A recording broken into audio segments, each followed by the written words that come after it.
В Душанбе на проспекте Рудаки появится новый отель под брендом Свисотель. Его открытие запланировано до 2028 года. Свисотель в Душанбе стал первым проектом в Таджикистане ведущей международной гостиничной сети Аккор. Во-первых, мы очень рады, что нашли достойного партнера в Таджикистане.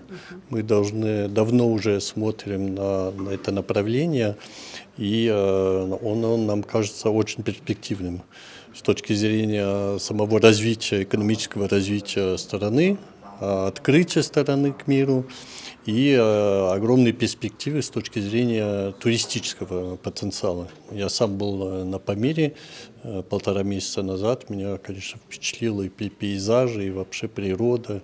Поэтому считаем, что у этой страны огромный потенциал. И для нас было важно именно прийти и найти очень хорошие проекты. В торжественной обстановке группа Аккор подписала соглашение о сотрудничестве со строительно-инвестиционной компанией АО «Долмарк ЛТД». Данный бренд является премиальным сегментом в гостиничной индустрии, и ряд отелей присутствует в регионе, в том числе в Узбекистане, будет открытие в Кыргызстане, готовится проект в Казахстане, он есть в России. Довольно известный бренд и близкий по духу, так как швейцарский бренд.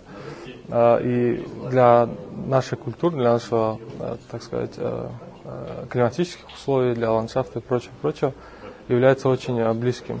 Данный отель, наш отель будет располагать в себе достаточно много удобств и услуг для будущих гостей как нашей столицы, так и региона, и гостей из других стран.